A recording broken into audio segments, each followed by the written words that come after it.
Olá, seja bem-vindo a mais um programa Sai em Ação, da Comissão Especial da Mulher Administradora aqui do CRA-RJ. E neste mês tão especial em que a gente comemora o mês do profissional da administração, nada melhor do que conversar, do que ouvir um dos grandes nomes da administração brasileira, o professor, doutor e, é claro, administrador Paulo Roberto Mota, autor consagrado de dezenas de livros, artigos sobre teoria e análise organizacional, seja ela pública ou privada, enfim, um grande nome da administração, que vai conversar com a gente sobre a reconstrução do trabalho e do emprego, o administrador na era da instantaneidade.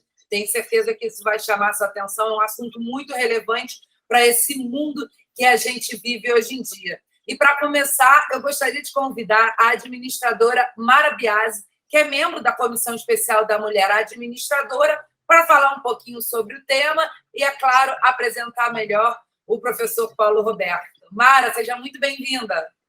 Olá para todos.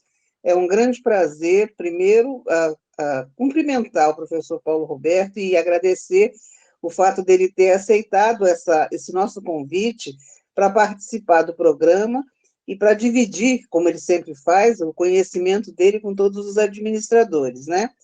Acho que é até demais falar sobre o Paulo Roberto, porque quem trabalha em administração e estuda administração já conhece e já se construiu muito a partir das coisas que ele estudou e divulgou. O professor Paulo Roberto, a gente pode falar brincando, é o nosso guru brasileiro da organização. Então, eu acho que todos nós já conhecemos.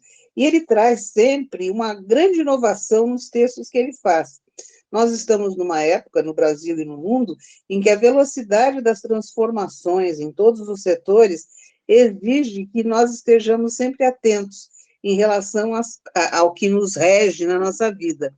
E, no caso, as escolas de administração, o emprego, o trabalho, a nossa vida profissional, ela está muito afetada por todas essas modificações que a gente vai vivendo, vai vivenciando, mas não percebe a agilidade com que isso acontece. Então, essa é uma das coisas que a gente mesmo tem que se reconstruir para que a gente consiga acompanhar a velocidade das transformações e consiga ser compatível com o que nós precisamos ter. Eu acho que nós vamos aproveitar muito do que o professor Paulo Roberto falar, e eu, mais uma vez, agradeço a participação dele neste nosso programa. Saias em Ação é uma construção da Comissão Especial da Mulher Administradora, mas que cobre conhecimentos na área de administração e está aberta para todos os administradores e todas as administradoras que queiram se aperfeiçoar. Então, neste momento, nós estamos muito orgulhosos da participação dele, e eu agradeço em nome da presidente da comissão, a administradora Yara Resina, que está fora do Rio neste momento. Paulo, muito obrigada por ter aceitado o nosso convite, e nós vamos agora ouvir você. Bom, em primeiro lugar, eu queria agradecer o convite, é um honroso convite participar de uma atividade do CRA, e também agradecer essa apresentação gentil e bondosa sobre a minha pessoa, né? E um pouco exagerada, mas eu sinto honrado de estar aqui, né? E feliz de estar aqui também, porque eu sou administrador quase da primeira hora, né? Dos mais antigos administradores formados no Brasil, né? Mas, voltando ao nosso tema, né? Esse tema que está aí na tela é a reconstrução do trabalho e emprego. Como a Mara acabou de falar, no mundo da mudança, essa mudança que ocorre, o mundo ocorre em todas as áreas, né? E atinge também o emprego e o trabalho, que tem uma consequência séria para o trabalho dos administradores. Porque a gente olha para uma organização de trabalho, qualquer que seja ela, né? Você olhar de onde vêm as mudanças hoje, as mudanças vêm de duas áreas, né? Da área tecnológica, em primeiro lugar, e da área social, econômica e política. Essas áreas são externas às organizações, né? Então, elas são inevitáveis, elas vão chegar de qualquer maneira e afetar o trabalho de todos, né? Pelo título aí, há uma reconstrução da administração a partir também de reconstrução de trabalho e emprego também, né? Eu não vou entrar muito na parte jurídica disso, na parte administrativa, que é a nossa área, né? Mas, por exemplo, há muitas novidades de empresa. Você pode ver, hoje, são coisas simples que vocês conhecem da vida comum, né? Hoje, a maior empresa de aluguel de automóveis do mundo não tem nenhum carro, né? que é o Uber, né? A maior empresa de hotelaria do mundo, de hospedagem do mundo, não tem um hotel, né? Que é o Airbnb, né? E vai por aí afora, né? Você vai criando novas formas de organizar. Dentro dessas formas só de vender os serviços sem ter o produto, né? Isso está pegando muito em startups pequenas empresas. Todas as cidades, todos os países estão repletos de pessoas, de empresas, geralmente iniciadas por jovens, né? Que às vezes estão vendendo vendem um serviço, um contato, né? E põe você no mundo da produção, né? Então, isso exige uma atenção nossa com relação a essas novidades. E, nesse sentido, vale lembrar, você pensar bem, né? No mundo de mudanças, o que nós estamos vivendo hoje é o mundo da obsolescência, né?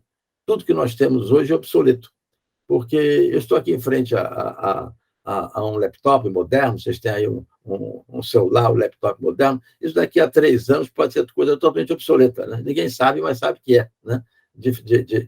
Que vai mudar, não sabe para onde vai, mas é o mundo, né? Porque as grandes maravilhas tecnológicas da humanidade ainda não foram inventadas, né? Então, nós estamos ainda nas coisas do passado.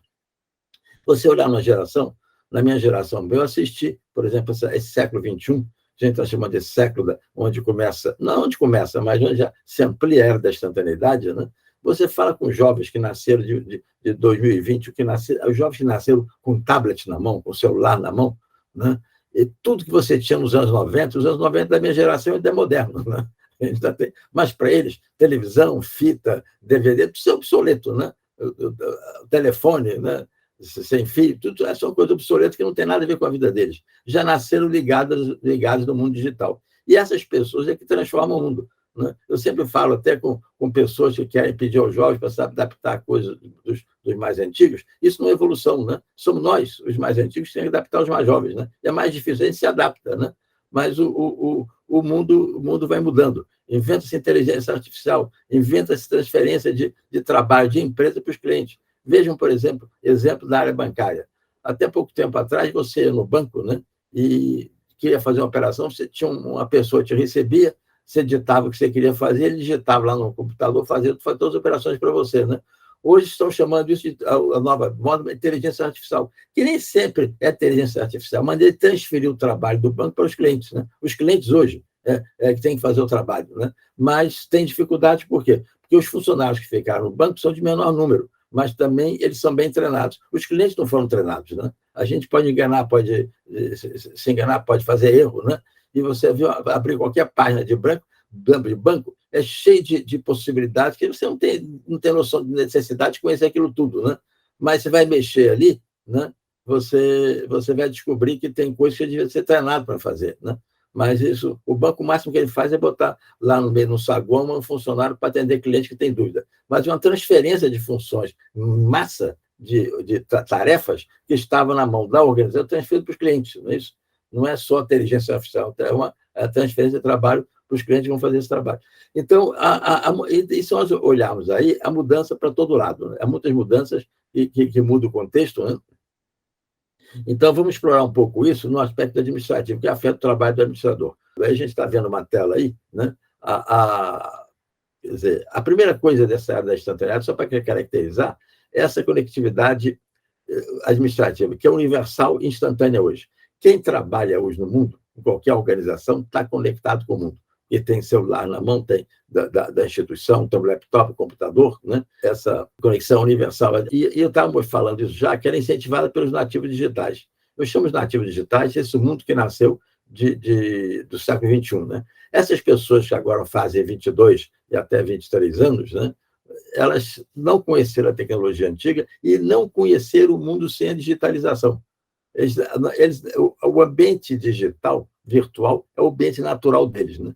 Nós que nascemos antes, tivemos que migrar para esse banco e nos adaptar, né? E estamos nos adaptando muito bem, né? Mas o incentivo deles é fundamental para toda mudança, porque eles trabalham sempre no mundo digital. E há muitas maneiras diferentes de ver essas pessoas. Eu sempre cito pesquisas recentes feitas, que eu vi numa palestra de empresa em Nova York, em que como essas pessoas se comunicam diferente. As empresas põem esses jovens recém-chegados para discutir em reuniões, eles discutem pouco, falam pouco, né? Mas testam muito, né? Comunicam com os outros, o mundo deles é testar, não é isso?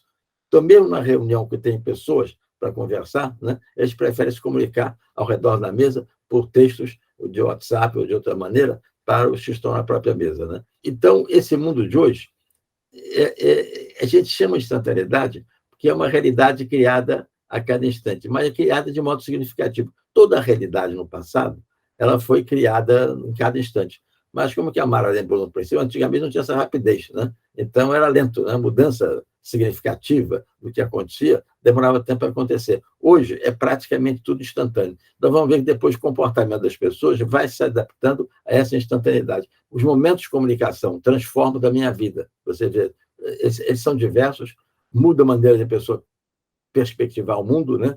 E, então, são formas em que você nota as diferenças na realidade. O trabalho e estilo de vida semelhantes, né? O que tem essa tecnologia nova, que é a tecnologia virtual? Qual a diferença dela no passado, com todas as tecnologias?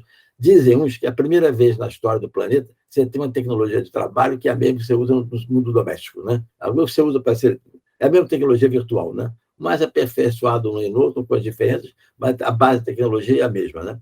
Outra coisa importante, né? Que esse mundo virtual mudou o que se pensava muito recentemente, é a centralidade do trabalho. Se você for ler livros até o final do século XX, dos anos 90, no final dos anos 90, artigos, muita gente escrevia sobre o fim da centralidade do trabalho na vida humana, né?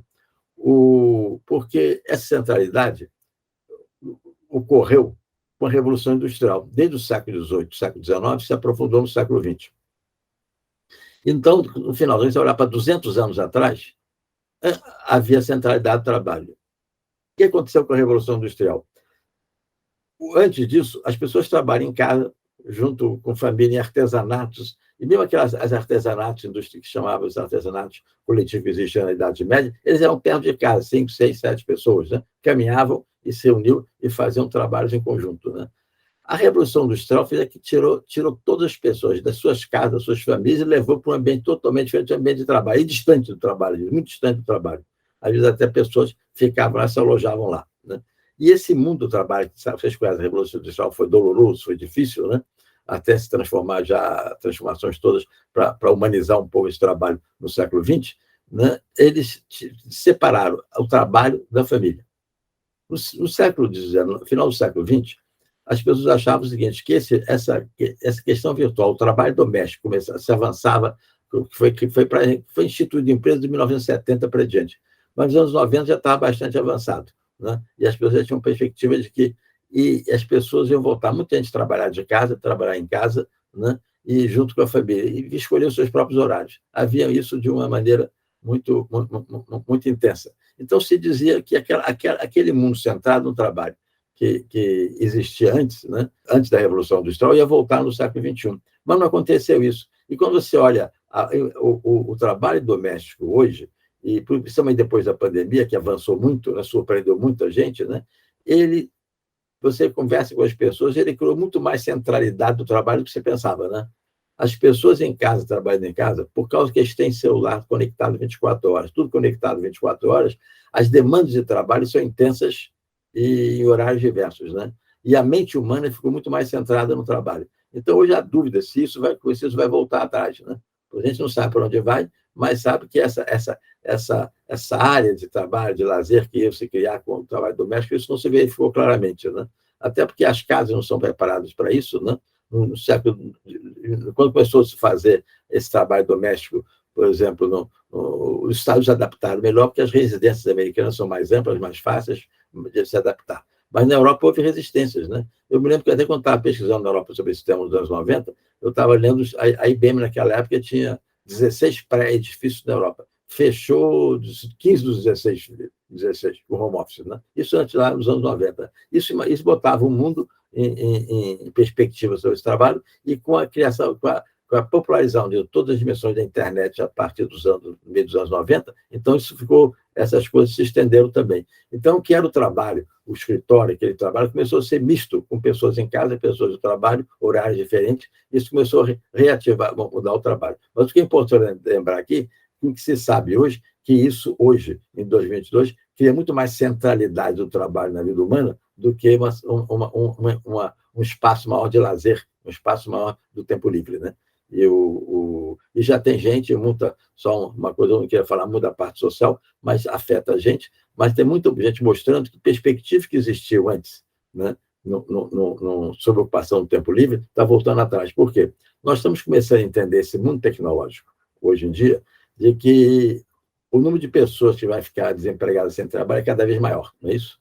E o desemprego permanente será muito grande, né?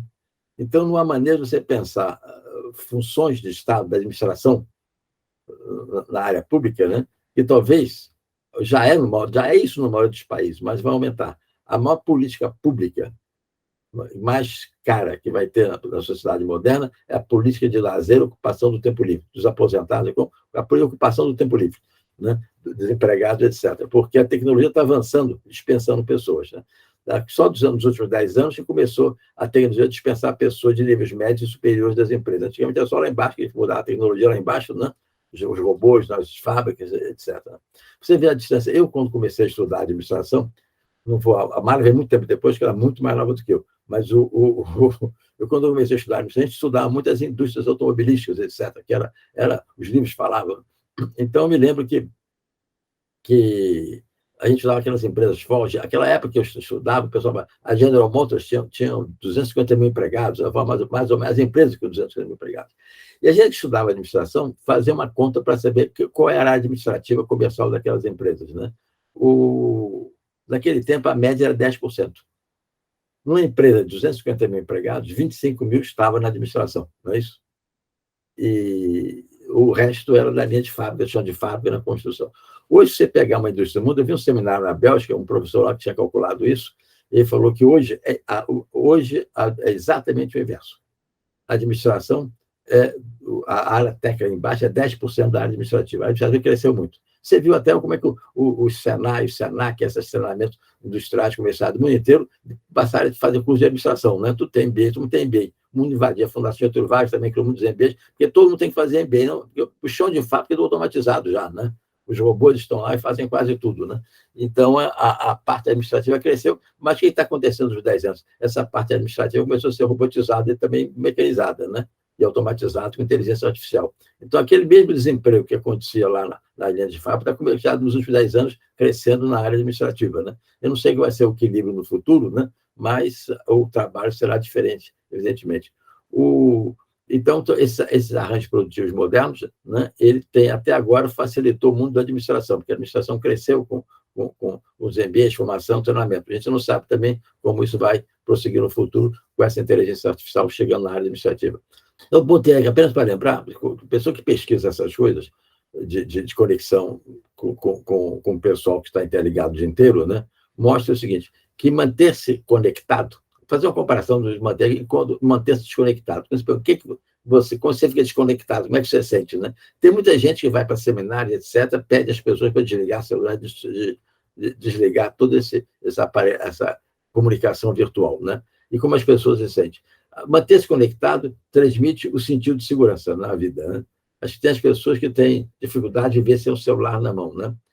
E valoriza a reticidade das informações. Tudo que é recente é valorizado, né? E você vê isso no próprio ambiente de trabalho, ou qualquer ambiente. Você está... Se aparecer um sinal no celular, aquilo é mais importante que qualquer outra coisa. A pessoa corre para ver aquilo, né?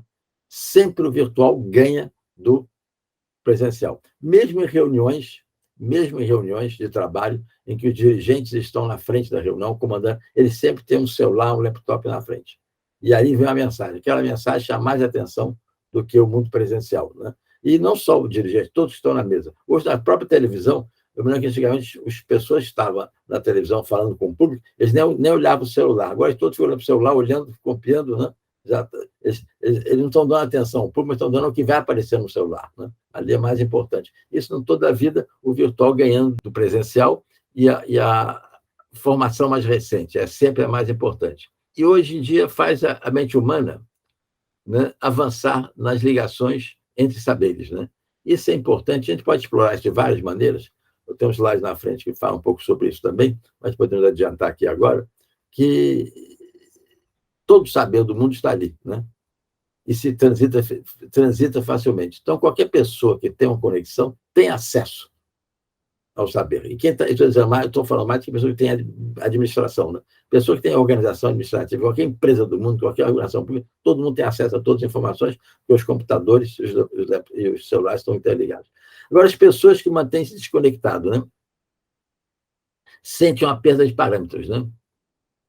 E acham que eles estão desconectados, eles estão desconsiderando solicitações e demandas que vão chegar. E tem pessoas que se queixam, né? Eu conheço pessoas que trabalham e se queixam com chefes, né? Eu já vi vários exemplos desses, pessoas que gostam de trabalhar de madrugada, mandam informações de madrugada, demandas, para os funcionários, né? E às 7, 8 horas da manhã, quando o funcionário está dormindo atende, o chefe pergunta: por que você não respondeu minha mensagem? Mandou às 3 da manhã, né? Ele estava dormindo, né? Mas recebe essas mensagens, né?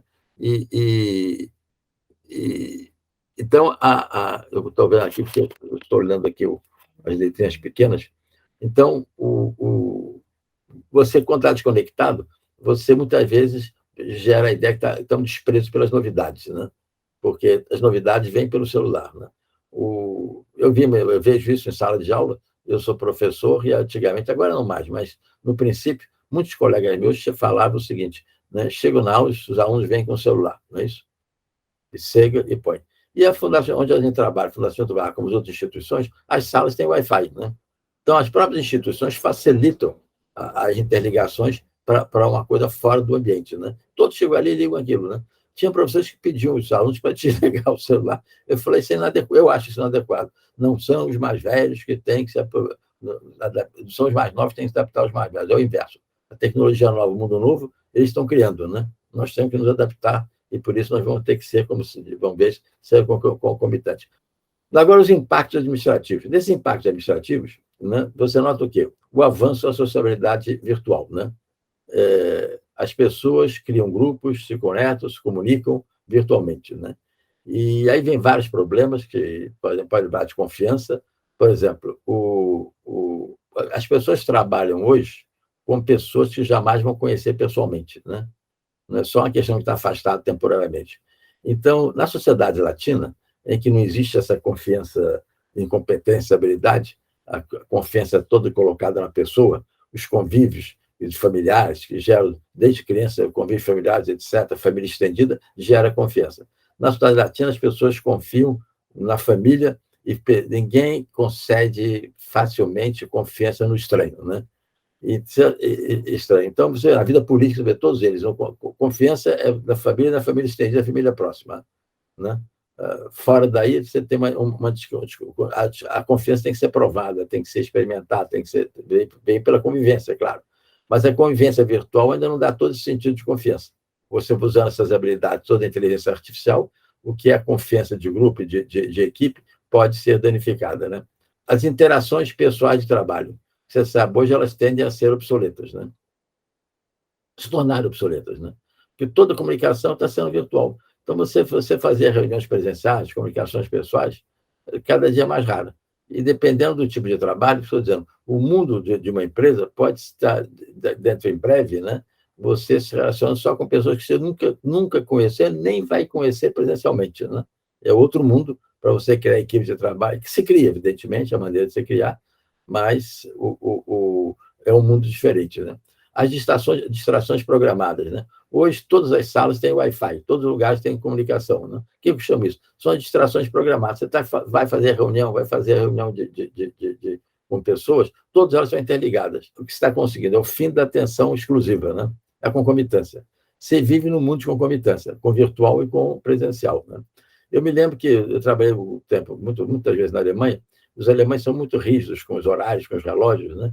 E tem uma coisa que os franceses também têm, quando você vai ser recebido por uma pessoa no escritório, receber uma pessoa no escritório, você, como anfitrião, você tem que dar atenção exclusiva àquela pessoa. Você bloqueia os telefonemas, pessoas de visitantes, o secretário tem que controlar os visitantes. Quando você marcou hora com a pessoa, aquele horário é inteiramente da pessoa. Eu conheço um professor que ele tem horário rígido, e recebe a pessoa meia hora, marca meia hora é exclusiva a pessoa que ele está recebendo. Quando começou essa vida concomitante, eu telefonei para ele na Alemanha e perguntei, mas o que você está fazendo com isso? A gente resolveu o seguinte, eu não posso ver celular, não é isso? Então, a gente reduziu as horas marcadas para 15 minutos, que o máximo que eu posso ficar desligado do celular do mundo é 15 minutos. Então, eu penso 15 minutos eu poder abrir o celular depois, né? Porque cada um vai se adaptar de uma maneira diferente, né? Mas é o fim da atenção exclusiva, né? Ninguém espera atenção exclusiva. Você está em casa, está andando. Eu vi em Brasília uma pessoa, um casal, marido e mulher, experimentando falar ao telefone, um em frente ao outro, numa distância. Ele fala no telefone, a esposa do outro lado, né? E bem que vocês fazem isso, porque é a única maneira que a gente sabe que tem atenção exclusiva, né, no telefone. Porque se o telefone para cá, ela está fazendo outra coisa, no telefone na mão, fazendo outra coisa, aí eu também no escritório. Como é que faz atenção exclusiva no celular, né? Tem que ser no Zoom, tem que ser... Mesmo assim, você pode estar vendo outras coisas, né? Então, eu achava que um em frente ao outro no celular, fala o telefone, treinando a atenção exclusiva. A busca do saber, a busca de informação para o trabalho administrativo. Isso já vem há bastante tempo para cá. Está acontecendo o quê? O trânsito de informações, né? Todo o trânsito de informações saiu da base física para a base lógica. Todos são todos pela lógica, os dígitos que transmitem informação. O papel não transmite praticamente mais nada, né? Ninguém, hoje está todo mundo, a geração nova não tem papel, né? Não tem papel, tudo é virtual, né? Os tribunais de justiça todos hoje estão informatizados, todas as empresas privadas, tudo entra não tem mais para assinaturas eletrônicas. Então, a transmissão de tudo está saindo da base física para a base lógica. Já avançou muito nisso, né? Então, mas só que essa informação é acessível universalmente. Você está dentro de uma empresa, dentro de um órgão público, como eu disse antes, você está conectado com o planeta. Está conectado com o planeta. E todas as informações que você transmite, pode ter acesso, são transmitidas fora das instituições. Você não precisa de nenhuma instituição para transmitir informação. Uma pessoa transmite a outra, compra conhecimentos, ou compra não, adquire conhecimentos sem sair de casa, né? Eu sempre dava na aula aquele exemplo de como isso aí é importante para a educação, né, no mundo, né? Porque uma pessoa pobre, está num lugar pobre, se ele tem um celular com Wi-Fi, né, ele tem acesso a todo conhecimento que antigamente tinha que ir a uma instituição comprar, não é isso? Comprar numa instituição como a educação, fazer um curso para ter. Hoje ele pode ter tudo isso na mão, né? E isso é um valor para a educação fundamental. Eu acho que hoje em dia, desde a escola primária, escola fundamental, elementar, as pessoas entregar um celular para um menino desse ou uma menina dessa é muito mais útil que qualquer outra coisa, né? Ter acesso a todo tipo de conhecimento, né? Isso está disponível por causa da tecnologia, né? Você não precisa usar nenhuma instituição para obter informação. Você pode entrar nos sites, as grandes coisas de conhecimento e saber estão disponíveis para todos, né? E o volume é grande, né? Tem dados interessantes aí, você vê o número você pega aí várias estatísticas, o número de informações que entram na internet todos os meses, né? Eu me lembro que eu vi uma informação há pouco tempo, você pegar 30 dias, somar todas as informações novas que entraram na internet, se você for ler, demora 5 milhões de anos para ler, não é isso? Está o volume de coisas que entram, filmes, hoje entra 30 por hora, você tem uma série, mas eu não estou de cabeça todos esses dados, mas é um número muito elevado, né? Então, ali é um mundo de conhecimento, um mundo de saber, e todos podem ter acesso. Então, o valor educacional disso é maravilhoso, em vez de ficar levando as crianças, mandar entregar a profissão, entregar papel de bicicleta no Nordeste, que me anda andando na lama, né? Então, o governo investindo, a administração um pouco investindo em comunicação virtual, progride muito mais educação no Brasil do que todo esse esforço tradicional de educação, né? Porque eu não estou dizendo destruir a parte educacional, essa parte educacional, mas de papel de tal, mas facilitar um avanço no mundo virtual, que é de todo mundo, né? Desse conhecimento lá, para as pessoas mais pobres, por exemplo. A construção das ideias novas. Quando você vai fazer planejamento, por exemplo, em administração, é uma coisa totalmente diferente do passado, né? Hoje você trabalha com informações altamente perecíveis, né? Imprevisíveis, você não tem mais, não pode prever, né? Então, você só pode planejar uma organização hoje, né, nessa área da estatalidade, baseada em conhecimentos arcaicos e obsoletos que você possui sobre a organização.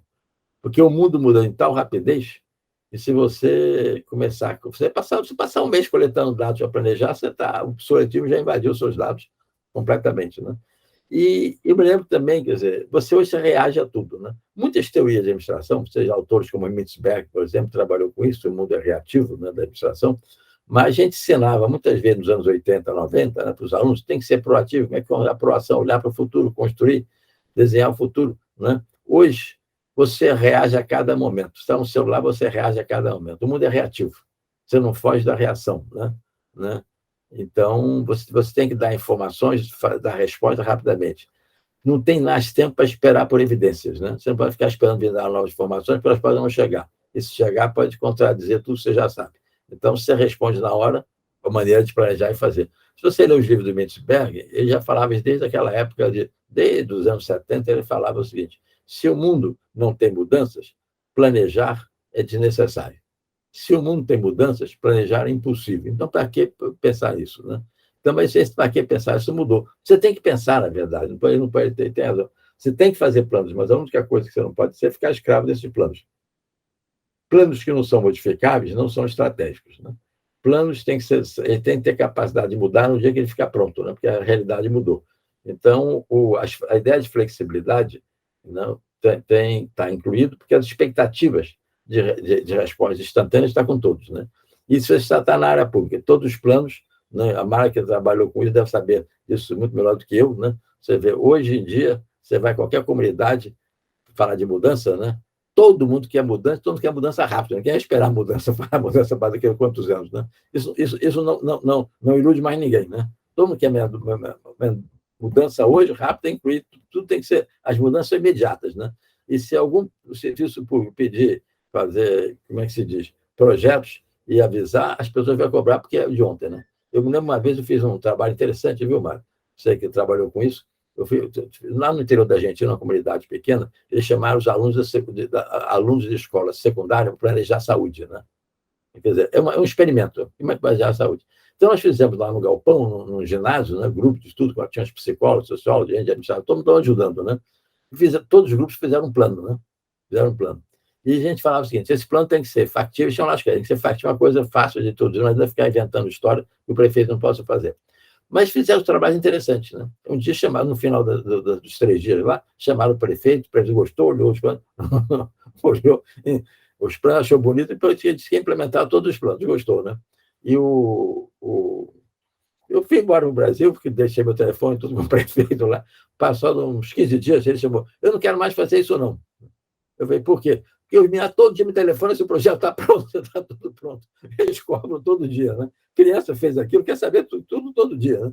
Então, eles tinham gosto da maior massa, aquele professor que o prefeito trabalha na hora de tudo, eles cobravam, eu toda semana telefonava cobrando como é que estava o plano. Né? Falei, não. Mas é o mundo de hoje, né? Que você é criança, mas todo mundo faz isso, a ideia da rapidez, expectativa.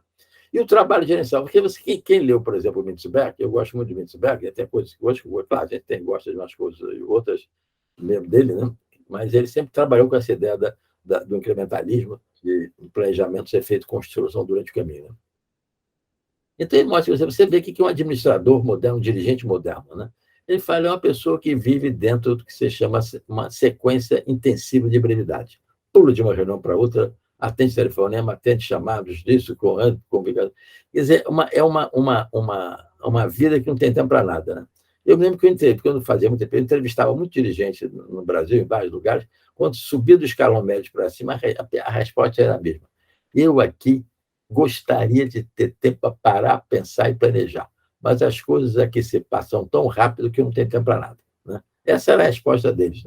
Né? Porque esse é o mundo, né, que eles vivem. Né?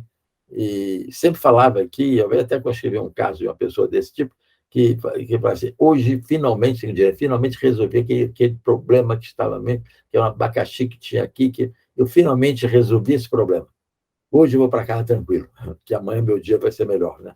Isso é a doce ilusão. No dia seguinte, ele volta a ter outro problema do mesmo tamanho na mesa para resolver. Né? Então, a gente tem que saber que o mundo é assim. Você vai sentar, passar aquela ilusão do administrador, parar, pensar, planejar. Aquele negócio de cinema americano que tinha um dirigente com uma mesa, arredando, está em gravata, pensando coisas do futuro. Né? Aquilo não existe na vida prática. Né? Até porque esses países hoje já descentralizaram muito essas ideias. Mas é construído no cotidiano. Né? A decisão rápida. Os americanos têm um provérbio que se adapta muito bem, já mais antigo, se adapta muito bem a esse meio, que é a decisão rápida. A decisão rápida é tão boa quanto a melhor opção. Né? Então, qual o remédio? Rápido, ainda que incompleto ou mal feito, corrija durante o caminho, mas não fique parado, porque é pior. Não é isso? Então, então você vê que eu botei aí aquela era do Satisfaz, que é uma impressão, como é que as pessoas, gênios, como o prêmio Nobel, Herbert Simon, que Ele criou essa expressão nos anos 60, lá atrás, né? Que nós vivíamos a era do satisficer, né? Ele trabalhou com inteligência artificial, ele foi prêmio Nobel em 1971. E na justificativa do prêmio Nobel dele, tinha a palavra inteligência artificial, que ele trabalhava, que ele é incipiente, ele é muito incipiente nos anos 60, né? Incipiente. E ele criou essa ideia da palavra inglesa de satisfação e suficiente, ele botou junto duas palavras. Ninguém decide ponto ótimo, máximo, mínimo, decide no ponto de satisfação, né? Então, eu vou dizer que é o seu ponto de satisfação. Esse é o ponto de equilíbrio, porque existe limite nas áreas em todos os lugares. Você não tem todas as informações, não tem todos os conhecimentos, então a sua decisão é um ponto de satisfação. O que eu estou dizendo, quando você olha aquelas ideias do Simon lá atrás, esses prêmios Nobel têm visão bonita para o futuro, o que você faz hoje é isso, né? Se olhar na era da instantaneidade, é um momento que é satisfatório e suficiente e vai para frente. Você não pode esperar, porque o mundo muda numa rapidez incrível, né? Então, o seu ponto de decisão é esse, né? E essa postura mental do design thinking para mostrar que existe uma construção para o futuro, né? De botar a mente no futuro, de desenhar o futuro na hora de decisão, né? Nessa busca de ideias, também tem uma coisa que você vai notar. Eu estou falando dessa juventude de hoje, dos nativos digitais, você notar como é que eles buscam informações para tudo na vida. Ninguém lê mais nada, né? As livrarias são mais vazias, né? Mas eles leem absolutamente títulos e subtítulos. Notícias é títulos e subtítulos. E muitos leem títulos e subtítulos e vão para a internet como sábios no assunto, né? Mas a sabedoria deles é magistral, por quê? Eles não têm profundidade, fazem menos análise, mas fazem interconexões com tudo. Conectam muito bem as informações. Eu lembro que todas as aulas de criatividade que eu fazia no passado, você mostrava todos aqueles livros de ideias de criatividade, falavam em conectar coisas para ficar criativo. Essa juventude é altamente criativa, né? Mas sem aprofundar nada, né? Claro, você tem que aprofundar, mas a vida deles de decisão é com menos análise e mais conexões. Mas fazem conexões lindas baseadas nos títulos e subtítulos. Tem uns que exageram porque eles vão para a aula, tem uns outros que vão para a internet antes da aula, né? Leem uma página lá e vão para a aula, sentam e falam como se fosse sábios do assunto, né? Parece que quiserem revelar uma sabedoria do assunto, né? Mas como eles fazem conexões interessantes, né? Isso vale. E para a vida prática, isso é importante porque na vida administrativa diária, cotidiana, né? Qualquer sinal é uma advertência. Então, quem sabe fazer conexão e dar uma resposta tem uma vantagem, né? Eles também têm a vantagem de rapidez nisso, né? Outra coisa, um trabalho que até fiz um artigo para o IBAN na época, pedido da Mara, é o que do capital social, né? Essa era da instantaneidade foi reforçando um pouco o capital social e menos o capital humano, né? Não o que você sabe que é importante, mas o capital que você tem com a sua conexão, das redes sociais, os seus acessos à fonte de informação. Esse é o seu capital social. Esse capital social está na inter-relação social, não está na sua cabeça. Esse capital é muito utilizado, essas pessoas usam todo o seu capital da inteligência do grupo, né?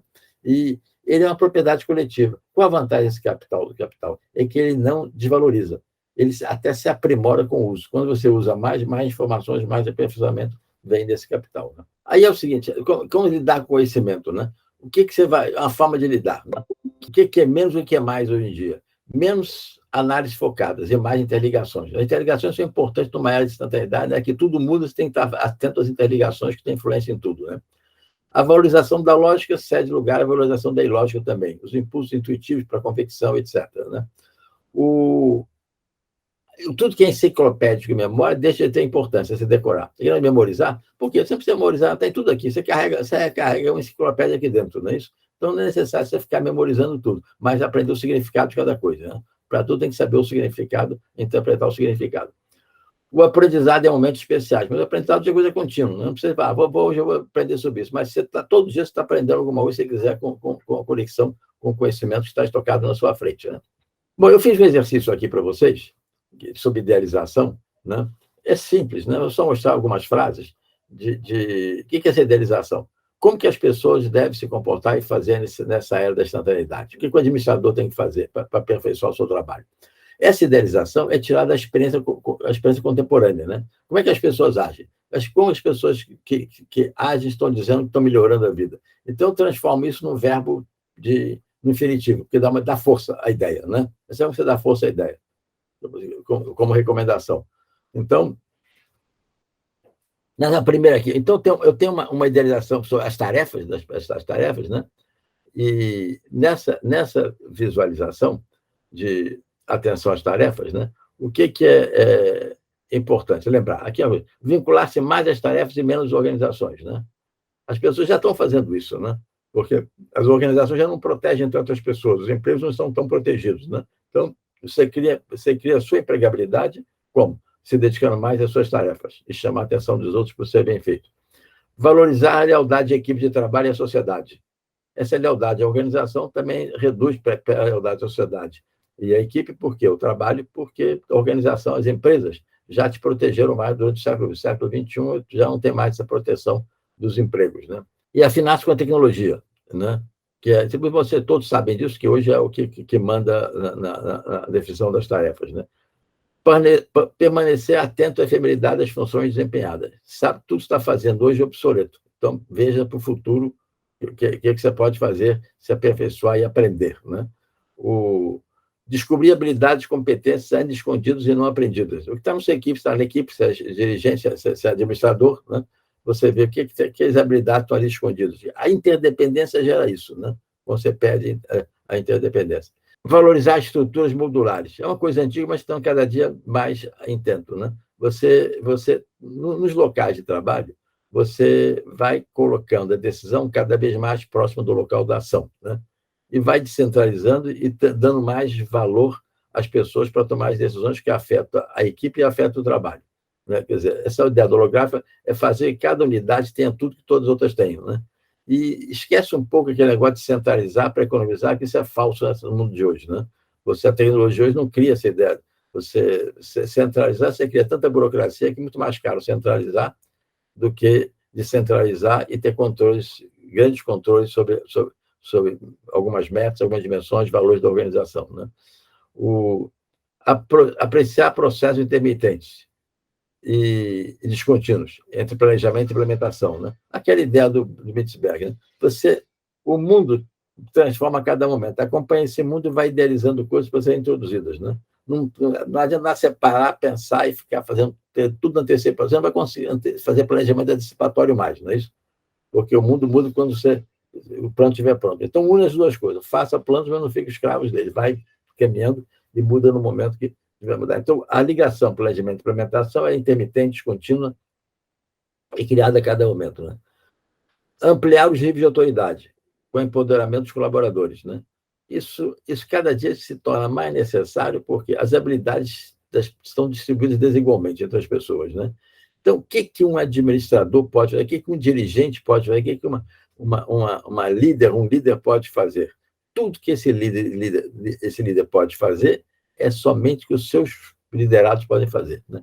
Então, quanto mais você empoderar, capacitar esses liderados, mais importante é mais capaz a sua liderança. Bom, agora olhando para dentro da pessoa, por si mesma, né? Por si mesmo, não mais para as tarefas, né? Esforçar-se para estabelecer uma identidade pessoal singular na construção da realidade. E as pessoas fazem isso todo dia, né? Hoje as pessoas ouvem isso, você vê, pessoas saem na rua, qualquer momento faz um selfie com uma pessoa importante, lá cria uma visão, põe na internet, manda até o restaurante que foi, o prato que comeu, aparece lá. As pessoas hoje têm mania de tentar criar uma identidade idealizada de si próprio. O si mesmo está sendo idealizado todos os dias, né? Eu falei uma vez com uma pessoa que trabalha na área de recursos humanos e de seleção, que as pessoas fazem isso, os jovens fazem isso, mandam as fotos também para os de recursos humanos, para mostrar que conhece. E aquilo é um conhecimento fortuito, não alguma coisa que não significa nada na vida prática, né? Mas a pessoa quer mostrar que está ligada com o senador, com o presidente da empresa, etc., por causa de uma selfie, né? Uma ligação fortuita, né?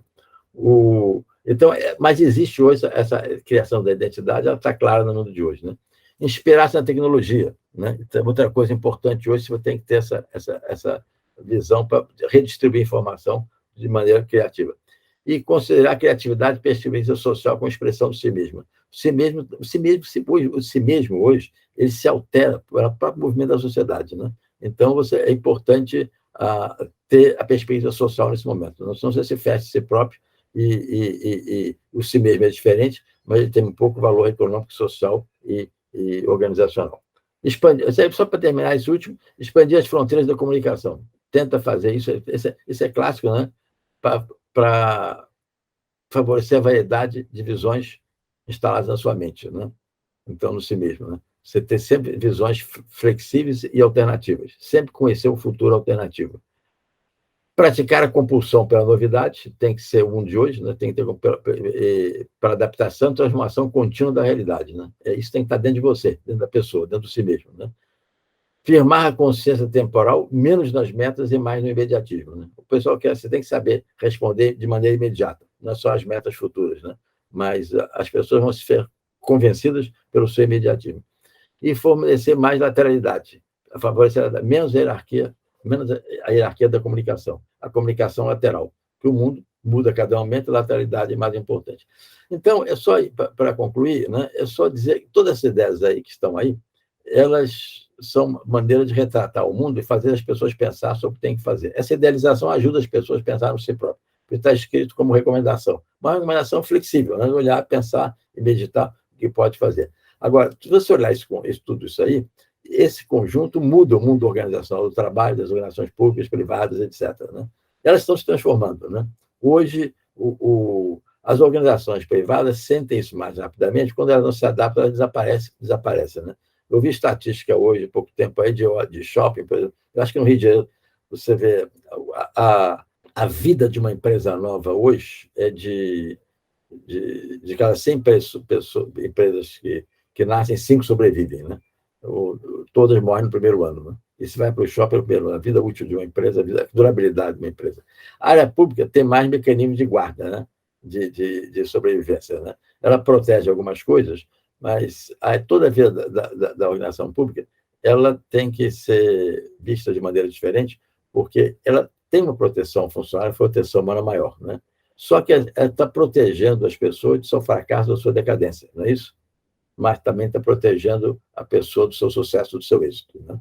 Porque você tem hoje, o êxito vem de maneira diferente. Então, as organizações públicas têm que trabalhar as pessoas nas suas contribuições. Há pouco tempo eu fiz uma palestra em Brasília para o serviço público e tinha um dirigente lá falou comigo o seguinte: eu a vida inteira ocupei vários postos na administração. Eu sempre usei um critério porque sempre tive sucesso. Quando eu chego lá, eu vejo as pessoas com que eu posso contar. Seleciono essas e abandono as outras, não é isso? Ela perguntou: você tem alternativa para isso? Eu falei: tem. Você primeiro tem que conhecer o seguinte: as pessoas têm habilidades e competências diferentes. Nunca tente uniformizar pessoas que... Então, a função do dirigente não é saber o que ele pode contar, é saber como todos podem contribuir, não é isso? E esse grau de contribuição será diferente. Então, você tem que transformar a administração pública nesse momento. O que as coisas podem ter contribuído? E conversar com todas as pessoas que a contribuição desses funcionários será diferente. Cada um tem uma habilidade diferente, uma função diferente. E você mobilizar isso é um grande esforço de mobilização fantástico de ajudar a própria organização a se desenvolver. Está bem, então? Então, muito obrigado a vocês pela atenção. Muito obrigada, professor Paulo Roberto. Foi excelente a sua explanação. Eu gostaria de saber se a Mara tem algum comentário, algo a adicionar aqui para os nossos espectadores. Eu não tenho nada a adicionar. Eu aprendi muito, como sempre. Eu acho que foi muito interessante a palestra. Ele conseguiu mostrar transformações que estão ocorrendo e coisas que podem nos facilitar a nossa própria reconstrução e coisas que podem incentivar que nós levemos para as nossas organizações, para os nossos colegas, um estímulo a ele falou muito sobre a questão da lateralidade, né? Um estímulo à participação de todos, ao empoderamento de todos, porque eu acho que quando a gente trabalha com um grupo que sabe, que pode, que faz, o conjunto fica melhor. Então, acho que essa é uma das lições que o professor Paulo mencionou. Não existe uma ideia vencedora, existe a questão que as pessoas têm que se envolver para que um resultado seja alcançado de maneira integrada com todos os esforços de cada um, né, de todas as peculiaridades de cada um. Eu estou encantada com a palestra, agradeço muito e estou louca para saber as reações do nosso público, né? Paulo, muito obrigada, foi excelente. E vamos continuar explorando você sempre, viu? A Saias em Ação está muito orgulhosa de você estar como parte do nosso elenco de professores que nos ensina bastante. Obrigada, Paulo. Obrigado a vocês. Obrigada, Paula. Obrigada, Mara. E obrigada a você que nos assistiu até aqui. Eu aguardo você no próximo Sai em Ação. Até lá, tchau, tchau.